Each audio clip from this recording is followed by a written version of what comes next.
name is Birgit Schneider. I'm living in Berlin, Germany. I'm a cultural and media scholar doing research in climate images and imaginaries in general in science and culture at the University of Potsdam. And the reason for the following interview is the pressing question of our time of what we can do better or maybe completely differently in climate change communication. And to discuss this question, we invited several speakers. It was important to us to invite various people from various fields of study and also different countries. And my guest for this interview is Carel Mohn. He was trained in political science and is member of the leading German language online resource on climate change communication today, since a long time, klimafakten.de, climate facts. And this platform provides up-to-date reporting about climate facts, climate change facts, and argumentations, and how to communicate climate to the general public. And I would like to start and engage in this conversation with you. So welcome, Carel. Welcome. I'm glad you're here.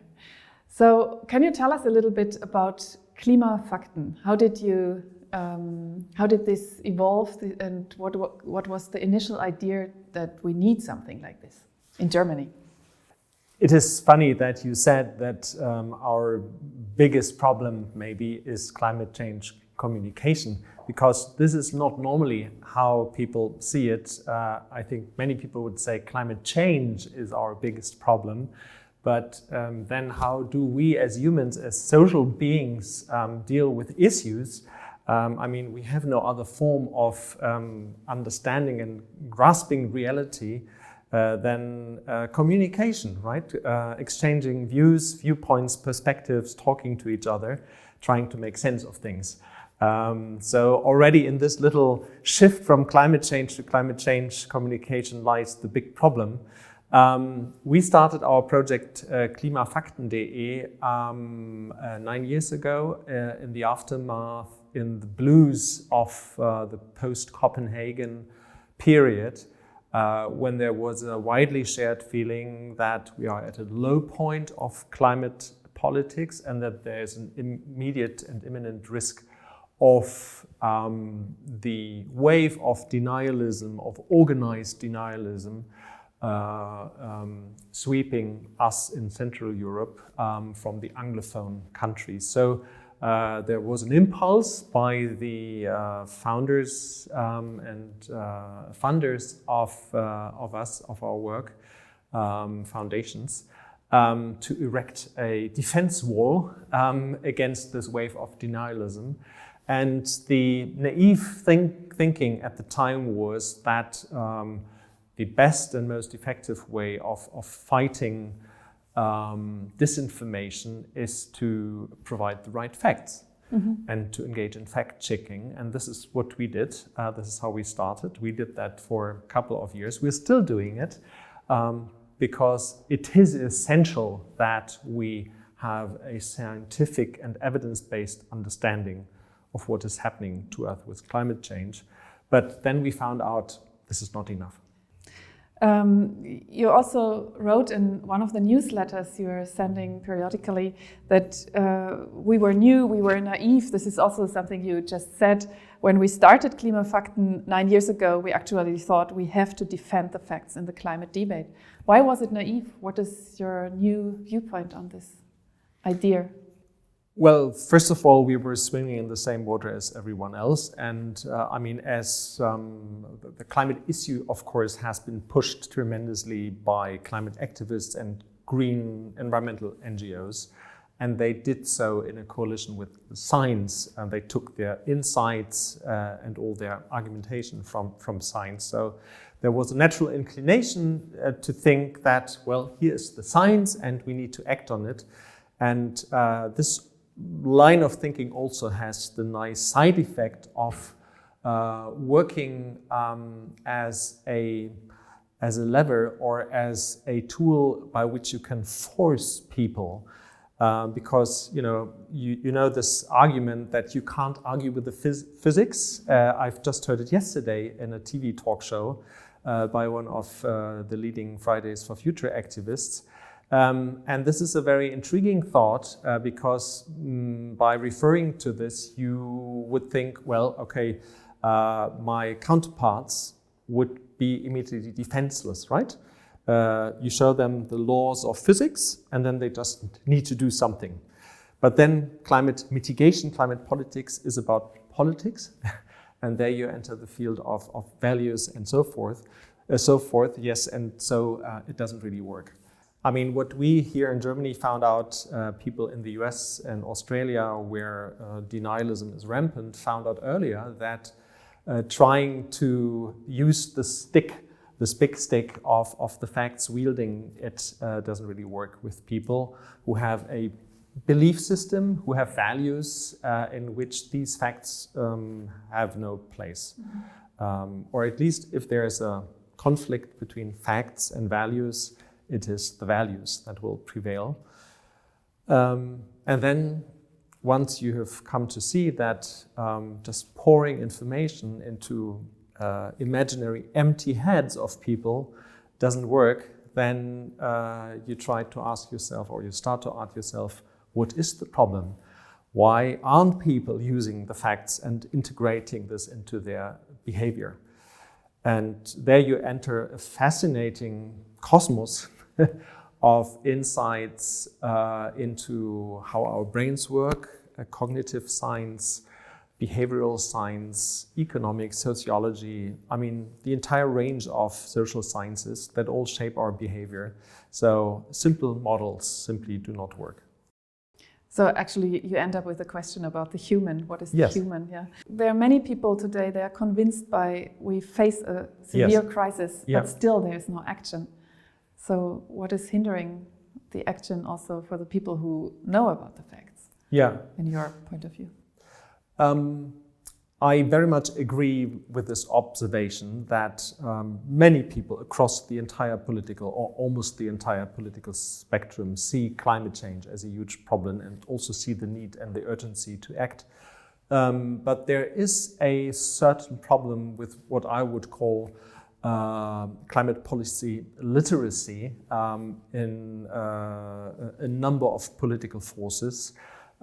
We have the Green Party, for which it feels natural and is very close to their hearts and their minds to engage with climate policy. I would say for other political forces, conservatives, social democrats, liberals, what needs to be done is to develop, define and spell out a language in which these people can engage in climate change conversations in a way where they feel this is my language, this is the way I would like to express myself. This is not some frames, narratives, metaphors that are from fields of society I don't really feel so closely connected to. So there's a bit of work to be done with a view to the language we're using. Mm-hmm. And of course, this is also at the very heart of what you are doing with Klimafakten. And you told me that you are publishing a new handbook now. It's in German and it's called Handbook for Climate Change Communication. So can you tell us something about the ideas you share in this handbook? Yeah, the handbook will come out this year, 2020. Its name is Über Klima sprechen, das Handbuch, talking about climate, the handbook. And the basic and quite simple idea is to have a compendium, a place where we have all the insights into what makes climate change communication challenging, difficult in one place. As I said, it's a cosmos. The insights are to be taken from different spheres and also the solutions. There is no simple solution to engage people constructively in a discourse that leads to very effective climate action. But there is a lot that can go wrong and a lot of possibilities that you can do. And the idea of the handbook is to assemble this all in one place so that people can have an extended walk through these insights. And during the last years, or also when researching for this handbook, what was an astonishing idea you got from the literature or from maybe also workshops you visited about successful climate change communication? Well, I think one of the starting points is the immense level of frustration I'm sensing whenever I do talks or go to meetings of what I call climate communicators. And these climate communicators can be climate scientists, they can be local city administrators, it could be NGO activists, it could be CSR managers in companies. And this palpable frustration has to do with the fact that all these people habitually run into situations where they feel they get stuck. Because their feeling is they're dealing with the biggest problem we are facing, and there is no response. It's like there is a wall of silence around them, and they feel they don't have the right tools. So this is the starting point, and we would like to equip these people with some insights that might help them to reflect their situation and try to find a way out. One of the awakening calls I heard was in a workshop a few years ago at a conference in Manchester, where the workshop coordinator asked participants, well, I mean, what motivates you to engage in your charity work or in the climate activism you are doing? And of course, most of us would say, well, I'm worried about the state of the world. I want to do something that is good for people around me, and so forth. And then all of us doing this great work, we meet with resistance because the world is not the way we want to have it. And then this person asks us, well, what do you think is behind these other people whom you perceive as being obstinate and in your way? And then we all said, well, these people, they only care about money and their self-interests, and they're not well-informed, short-sighted, and so forth. So there is this very interesting gap in how we see ourselves as good people and in how we see the people around us as not so good or essentially bad people. And this, of course, has a tremendous effect on the way we communicate because it leads us into a mode of communication where we want to better those people. And bettering people is usually not something that people like a lot. So in a way, this is at the heart of the problem we are facing. Yes, I think an analysis of anti-environmentalism would be very interesting in this regard, because this would be like the other side. Because I think many people also relate to environmentalism that it's paternalizing and also very hierarchical and moralistic, like I tell you how to do it and I'm the one, my position is the better one.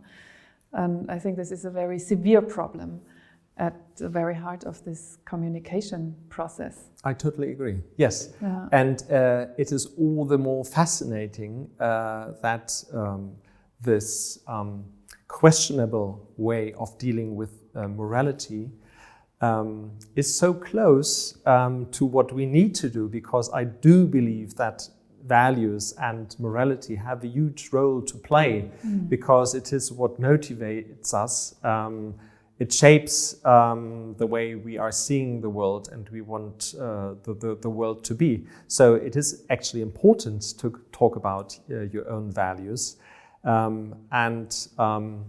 What one should be aiming for is to do it in a way that is not top-down and paternalistic, but engaging and putting us on an equal footing with other people. You're following the conversations and communications methods about climate change for a long time now. So did you see any profound changes, or has, for example, social media evolved during that time, and how did this change the game? Well, I did see a tremendous change within the climate community. And climate community, this sounds like a small sect, but in fact we have tens of thousands, if not hundreds of thousands of people in the German-speaking countries alone who are engaging in climate conversation on a daily basis, because either they are working on this issue, and we have again tens of thousands of people whose profession it is to deal with the subject, but then we also have all the activists, the pro bono people, the people who do that in their spare time. And the tremendous shift I've seen there is that this very important crowd has woken up to the insight that the old ways of communication simply do not work, and there's a big thirst to find a new mode, a great readiness to question oneself, to explore new things. And I mean, we get requests to train people or to help them develop new strategies on a daily basis. And this is one of the great effects of the Fridays for Future movement, that in a way it has lifted all the boats in the harbor to a new height. And this makes me feel very optimistic that we can actually accelerate the social change we need to see. And of course, this also means that maybe the strategy will not end up in a book or a report only, but also in a deck of cards or a board game or a computer game or, I don't know, a theater piece. Yes. A different form of a workshop, co-creation workshops, co-production workshops, and different kinds. Do you also, I don't know, talk about such workshops formats to engage? Because I think the idea of communication, it's not about, there's not a sender and a receiver, but actually how you gather and in what way you talk and exchange and get into dialogue with each other is so important in the process. Yes, right. Of course, we should not restrict ourselves to reading text and studying script. I do profoundly believe that we have to unlearn things before we can practice new modes of engaging with each other. And probably one of the best ways of doing so is in playing. And there are different methods of playing. It can be computer games, it can be card games or desk games, and could also be theater interaction, drama, where you play the situations that you find difficult, and then it usually helps you to see yourself in a really different way. This experience of being somewhere else, right? We're not yet doing this because we are a very small organization, but I do see the great potential in that. And that's why it's also so important to engage all the different arts in what we're doing, because they have a tremendous experience in taking people into other realities or bringing them into other spheres. And opening up imagination. Yes, by yes. This, yeah. During COVID, the pandemic times, I remember some letters where you really started to think about also do we learn something of COVID for climate change? and the politics, of course, of action, and this idea or this big question, how do we get from knowledge to action? Is there something you would like to highlight here? There's lots of things. I think COVID is so terrible, but in many ways it's also such a great opportunity for us to learn and to also see the world in a different light. What is almost banal to say is that COVID taught us that the world can be a radically different place. There's practically no flying at the moment, and flying is one of the big unsolved things we are engaging in massively, and of which we know it's disastrous for the climate. And all this has almost completely gone. I'm not saying this is not leading to problems for the people who make a living off that, but at least we also see, well, the world is somehow doing without that, right? So this talking that the world is exactly how it needs to be and that there's no alternative and things cannot be changed, of course, this is totally hollow. And it's great that this is now open to see for all of us. That's one point. For me personally, there was a very interesting experience with what psychologists call reactancy. I think that's how you put it in English. That's when you're told to do something, there's this impulse, this inner impulse that you somehow dislike it. Elias Canetti has described this as the sting of the order, an order given to someone causes a sting, an inner sting. And when I first was confronted with all these norms to wear masks, to do this and keep a distance, I felt like, oh, this is terrible. I don't like this. I hate it. Of course, then came the insight, and okay, it makes sense, and experts tell us this is helpful and useful. But I could, for the first time, understand those people who dislike these environmentalists who want to regulate our daily lives. Regulation can be hugely effective as a policy tool, but it also has this psychical effect that some people very strongly go like that. So you would also highlight that this is like an experience people share now, that there is a tremendous action taking place because there is a crisis and also a case of emergency. And still, for climate change, people who are thinking about climate change politics, the question is still there, why hasn't this been the case for climate change? So isn't this like the big question mark being thrown back on you?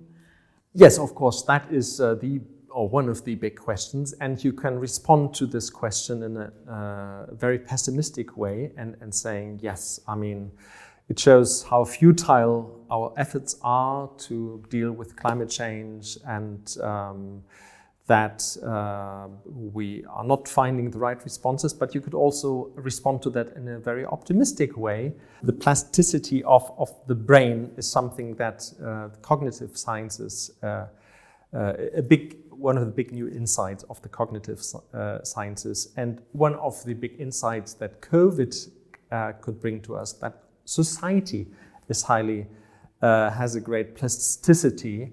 You can mold it in many different directions, and it still works, right? And we have had so many restrictions and so many unforeseen things happening to us. We're still alive. We're still safe, most of us. We have institutions that keep on working. We have social security that, at least here in Germany, works pretty well. Of course, there are many problems, but somehow we are getting around, right? Even in this huge crisis. And I think this is a fantastic tale of what we can do in confronting climate change. Mm. The challenge is that we need to have communicators and storytellers maybe in the arts, in literature, who interpret what is happening to us in exactly that way. Of course, this is not something that you can order and then here it comes as a product. Societies, they digest their experience in different ways, and it's open whether this optimistic or pessimistic narrative and interpretation of events will prevail. So it's an open moment with great opportunity. Well, thank you. Thank you so much for sharing your thoughts with us. And yeah, I'm looking forward to engaging into more conversations with you. Thank you.